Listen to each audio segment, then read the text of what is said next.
नमस्कार, आप देख रहे हैं सी न्यूज भारत और मैं हूं आपके साथ ज्योति अरोड़ा। वक्त हो गया है न्यूज बुलेटिन का, जिसमें हम जानेंगे कि किसका ओलंपिक गेम टोक्यो जापान से वापसी पर हुआ भव्य स्वागत, किसने फर्जी तरीके से पानी की टंकी का प्रस्ताव पारित कराकर अपने घर में लगवा लिया और किस मंदिर में दिखी श्रद्धालुओं की भीड़। इन सभी खबरों को जानेंगे विस्तार से, तो आइए नजर डालते हैं इस वक्त की बड़ी खबरों पे। अयोध्या में बीजेपी सांसद बृजभूषण शरण सिंह का ओलंपिक गेम टोक्यो जापान से वापसी पर भव्य स्वागत हुआ। बृजभूषण सिंह का बयान, भारत जो सुविधा देश के खिलाड़ियों को दे रहा है, दुनिया का कोई देश ऐसी सुविधा अपने खिलाड़ियों को नहीं दे रहा। कुश्ती संघ अध्यक्ष होने के नाते अपने को सफल नहीं मान रहा। 4 मेडल की उम्मीद थी। विनेश का प्रदर्शन बहुत खराब, मैं अपने आप को माफ नहीं करूंगा। अयोध्या से सी न्यूज संवाददाता अपूर्व पाठक की रिपोर्ट। जनपद अयोध्या विधानसभा क्षेत्र मिल्कीपुर घुरेटा के प्रधान के द्वारा ग्राम सभा में फर्जी तरीके से पानी की टंकी का प्रस्ताव पारित कराकर अपने घर में लगवा लिया गया है, जिसको लेकर ग्राम सभा के सदस्यों में आक्रोश दिखा। पहले सदस्य एक नंबर वार्ड से लल्लन सिंह होगा सदस्य, 1 नंबर वार्ड से लल्लन सिंह सदस्य हैं। आज तल्लुक में हमारे घुरेटा ग्राम सभा में सदस्यों की बैठक की नहीं गई जब से नए प्रधान रामदीन भये। और उसके बाद सरकार जो हमारे मौजा में टंकी आई है, उसमें 8 सदस्य की फर्जी 8 सदस्य की दस्तखत कराकर और प्रस्ताव पास कर और दुर्गापुर में ज़मीन जो चयनित करके उसको भेज दिया गया कि चयनित हो गई, यही टूट लागे। मैं लेखपाल से आज मैंने पूछा हल्का लेखपाल से, क्या ज़मीन वहाँ चयनित हो गई? तो लेखपाल ने कहा कि हाँ भैया आप ज़मीन चयनित हो गई, और सदस्य ने बैठक करके प्रस्ताव भी उसको लिखकर भेज दिया। तो हमने कहा कि भैया अभी तो बैठक हुई नहीं, हमारे सब सदस्य हैं, मैं पता ना कहीं मैं नहीं जानते हैं, सदस्य की दस्तखत हुई। हमने एक सदस्य क्या नाम दाढ़ी गढ़वा वाले हैं राम जग से भी गए, हम पूछे तो उन्होंने कहा कि भैया हमसे उनके बटवा दस्तखत कराएं कि सबके घरे टूटी लागे, इसलिए दस्तखत कर दिया। हमने टंकी के ज़मीन के पीछे में प्रस्ताव के विषय में मैंने दस्तखत नहीं किया, केवल उन्होंने उनका लड़का ने कहा कि टूटी लागे, इसलिए मैंने दस्तखत। अयोध्या से सी न्यूज संवाददाता मित्र सेन यादव की रिपोर्ट। सावन के आखिरी सोमवार को कांवड़ियों की भीड़ लगी रही। नगर रानीपुर में ओरछा धाम से जल भरकर लाए कांवड़ियों ने सुखनई नदी के तट पर शिवजी के मंदिर शिवालय पर जल चढ़ाया। रानीपुर की बस स्टैंड की टीम, मोहल्ला देवरी की टीम, मोहल्ला लालगंज की टीम में सैकड़ों की तादाद में कांवड़िया डीजे पर भगवान शिव की भक्ति गीत पर नृत्य करते हुए व गुलाल उड़ाते हुए नगर की बड़ी माता मंदिर, हनुमान जी मंदिर होते हुए शिवालय पहुंचकर जल चढ़ाया। ये कामर कहाँ से लेकर आ रहे हैं आप लोग? ओरछा से। ये कितने साल से जा रहे हैं आप लोग? 20-25 साल से। अच्छा, तो आप लोगों के भाई सब लेके आ रहे हैं कामर से? तो ये कामर ओरछा से लेकर आप कहाँ जाओगे आप? बड़ी माता मंदिर, फिर उसके बाद बस स्टैंड। अच्छा, और फिर इसके अलावा कहाँ निकलेंगे आप? नहीं, इसके अलावा बस स्टैंड पे शांति बस वहाँ पर हो जाएगा आपका। तो आप लोग कितने लोग गए थे? 40 लोग। 40 लोग हो? तो कहीं पे कोई स्वागत वगैरह कुछ क्या हुआ? आप लोग पैदल जाते हो, पैदल ही आते हो? नहीं, इधर से ऑटो से जाते हैं, उधर से पैदल आते हैं। वहाँ से पैदल कितने किलोमीटर पड़ता होगा? 65 किलोमीटर पैदल चलते हैं आप? ओरछा से लेकर आए रामराजा सरकार की नगरी से। झांसी से सी न्यूज संवाददाता चंदू रायन की रिपोर्ट। हंडिया विधानसभा क्षेत्र के अंतर्गत आने वाले निमहरा मंदिर धाम परिसर में सोमवार शाम जनता की आवाज कार्यक्रम के तहत डॉक्टर सुरेश चंद्र मौर्य ने आगामी 2022 के चुनाव को लेकर सपा की सरकार बनाने पर जोर दिया। कार्यक्रम की अध्यक्षता आलोक त्रिपाठी व संचालन शिबू आलम ने किया।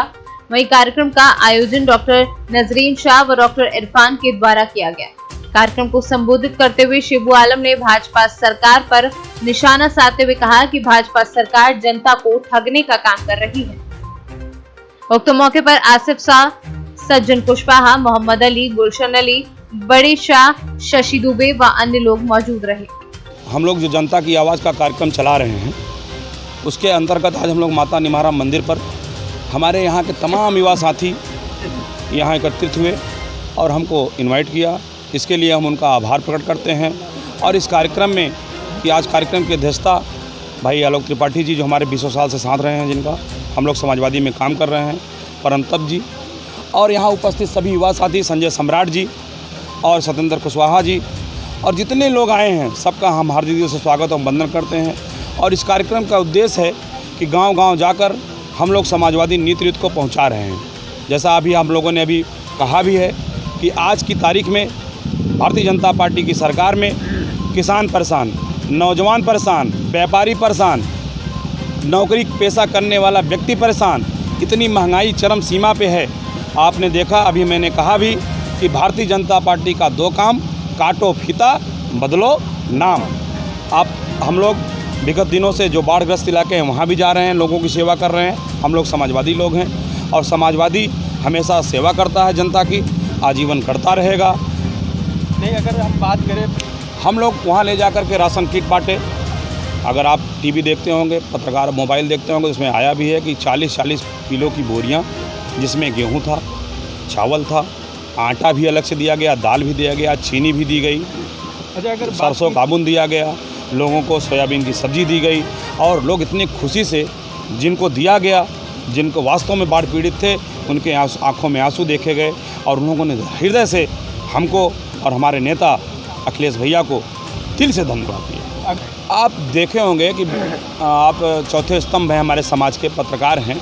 आपने देखा होगा कि वित्त मंत्री श्रीमती सीतारमण जी का बयान आया था कि पेट्रोल, डीजल, तेल, खाने की सामग्री इसलिए महंगी है कि हम लोगों को फ्री वैक्सीनेशन दे रहे हैं। तो जब ये लोग जनता के पैसे का वैक्सीनेशन कर रहे हैं तो इनको बड़ा बड़ा कटआउट लगाने का कोई अधिकार नहीं है कि जनता के पैसे से वैक्सीनेशन करवाएं और कह दें हम फ्री वैक्सीनेशन दे रहे हैं। वैक्सीनेशन को लेकर अगर बात की जाए तो वैक्सीनेशन से लेकर बात की जाए, वैक्सीनेट सब अपने आप को करवाएं, क्योंकि ये कोरोना काल है, कोरोना एक महामारी है। लेकिन जो भारतीय जनता पार्टी के लोग ढिढोरा पीट रहे हैं कि हम लोग फ्री वैक्सीनेशन करवा रहे हैं, जनता के पैसे को लूट रहे हैं और जनता के पैसे से वैक्सीनेशन करवा रहे हैं, ये ढिढोरा पीटना बंद कर दें, ये हम लोग समाजवादी लोग कहना चाहते हैं। तो सर आपका मैं डॉक्टर सुरेश चंद्र मौर्य, पूर्व ब्लॉक प्रमुख खड़िया, यहाँ का 258 विधानसभा का समाजवादी पार्टी का प्रत्याशी आवेदक वो कार्यकर्ता हूँ और जिला महासचिव था समाजवादी ब्राह्मण महासभा का इसके पहले। और सैदाबाद निम्हारा मंदिर में एक जनता की आवाज़ का कार्यक्रम हुआ जिसमें डॉक्टर सुरेश मौर्य जी आए और हम लोगों ने उनका बहुत भव्य स्वागत किया और युवा साथियों के साथ उनका जोरदार स्वागत हुआ और उन्होंने अपनी बातों को रखा। प्रयागराज से सीनू संवाददाता रणविजय सिंह यादव की रिपोर्ट। उतराव थाना क्षेत्र के मर्दापुर हाईवे पर एक ट्रेलर ने आगे जा रही स्कॉर्पियो में जोरदार टक्कर मार दी। वही स्कॉर्पियो में बैठे मेजर का परिवार बाल बाल बच गया। फिलहाल 4 पहिया वाहन पूर्ण रूप से क्षतिग्रस्त हो गया है। सूचना पर पहुंची पुलिस ने ट्रेलर को कब्जे में लेकर थाने ले आई है। वहीं पुलिस ने मेजर के तहरीर पर कई संगीन धाराओं में ट्रेलर मालिक के खिलाफ मुकदमा पंजीकृत कर मामले की जांच में जुट गई है। प्रयागराज से सीनू संवाददाता रणविजय सिंह यादव की रिपोर्ट। बोल बम कांवड़ यात्रा मित्र मंडल गुमानपुरा द्वारा बखत बली बाबा कोटेश्वर से राजवाड़ा बरखेड़ा तक 7 दिवसीय कांवड़ यात्रा का आयोजन किया गया। सावन के आखिरी सोमवार होने के कारण भगवान भोलेनाथ के दर्शन करने और जल चढ़ाने के लिए मंदिरों में जन सैलाब उमड़ा। वहीं सावन का महीना भगवान भोलेनाथ की भक्ति के लिए जाना जाता है और आज सावन का आखिरी सोमवार होने के कारण लोग भगवान भोलेनाथ को जल चढ़ाने और जलाभिषेक करने के लिए सुबह से ही मंदिरों में दिखाई देने लगे। मित्र मंडल गुमानपुरा द्वारा बखत बली बाबा कोटेश्वर से राजवाड़ा बरखेड़ा तक बड़े ही धूमधाम से कांवड़ यात्रा के आखिरी सोमवार पर जलाभिषेक कर संपन्न हुआ। धार से सीनू संवाददाता पंकज शर्मा की रिपोर्ट। खबर शादियाबाद के सराय सत्तर से है, जहां प्राथमिक स्वास्थ्य केंद्र में सोमवार करीब 12 बजे कोविड-19 के तहत 300 लोगों को कोविड-19 की वैक्सीन लगाई गई। इस दौरान सराय सत्तर के प्राथमिक स्वास्थ्य केंद्र में काफी संख्या में लोग कोविड-19 वैक्सीन लगाने के लिए लाइन में लगे रहे। बता दें कि कोविड-19 की तीसरी लहर को देखते हुए कोविड वैक्सीन लगाने वालों की संख्या तेजी से बढ़ रही है। इस दौरान रजिस्ट्रेशन के साथ साथ वैक्सीन का कार्य भी किया गया है। बता दें कि प्राथमिक स्वास्थ्य केंद्र में भीड़ होने के कारण प्राथमिक स्वास्थ्य केंद्र का मुख्य मार्ग बंद कर बारी बारी से लोगों को वैक्सीन लगाई गई। गाजीपुर से सीनू संवाददाता इकरामुल हक की रिपोर्ट। कन्नौज जनपद के तिरवा मेडिकल कॉलेज में मानवता को शर्मसार करने वाला वीडियो सामने आया है। बता दें कि पुलिसकर्मियों ने मानवता की सारी हदें पार कर दी हैं। अज्ञात वृद्ध की मौत के बाद पुलिसकर्मियों ने शव को जमीन पर घसीटा और शव को जमीन पर घसीटते हुए पुलिसकर्मियों का वीडियो सोशल मीडिया पर वायरल हो रहा है। वहीं घायल अवस्था में बुजुर्ग को मेडिकल कॉलेज में भर्ती कराया गया है। कन्नौज से सीनू संवाददाता लखन प्रताप सैनी की रिपोर्ट। आलमनगर के बाढ़ प्रभावित क्षेत्रों में महीने बाद भी प्रभावित लोगों को किसी प्रकार की सुविधा नहीं दी जा रही है। 3 दिनों से हो रही कोसी नदी के जलस्तर में तीव्र वृद्धि से फिर एक बार बाढ़ प्रभावितों को परेशानी झंझोरने लगी है, जहां प्रभावित लोगों के बीच खाने की समस्या सहित पशु चारा, चिकित्सीय सेवा सहित जलावन आदि समस्याएं परेशानी बन गई हैं।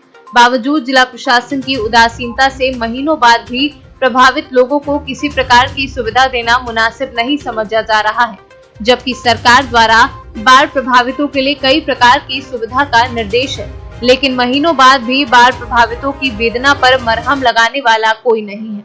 इतना ही नहीं, प्रभावित क्षेत्रों के कई सड़कों पर बाढ़ के पानी फैलने से आवाजाही भी प्रभावित हो गई है, जबकि बिहार के अभिशाप कहे जाने वाली कोसी नदी में जलस्तर बढ़ने से किशनपुरा, रतवारा, हापुड़ और गंगापुर पंचायत सहित कई अन्य पंचायत के करीब 3 दर्जन गाँव के लोग प्रभावित हैं, जहां प्रभावित लोग अनेकों समस्या से महीने बाद भी जूझ रहे हैं।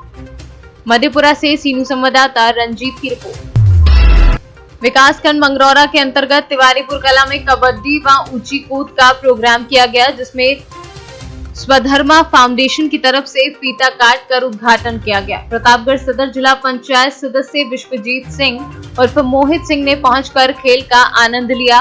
वहीं दूसरी ओर मंगरौरा तृतीय से जिला पंचायत सदस्य पंडित इंद्रदेव तिवारी ने पहुंचकर फाइनल पहुंची टीम से मिले और उनका उत्साह बढ़ाया। फाइनल मुकाबला मोहित स्पोर्टिंग क्लब रायगढ़ के बीच खेला गया। मोहित स्पोर्टिंग क्लब ने मुकाबला जीतकर ट्रॉफी बनाई। प्रतापगढ़ से सीनू संवाददाता आशुतोष तिवारी की रिपोर्ट। इस न्यूज बुलेटिन में फिलहाल के लिए इतना ही। देश दुनिया की तमाम बड़ी खबरों के लिए आप देखते रहिए सी न्यूज भारत।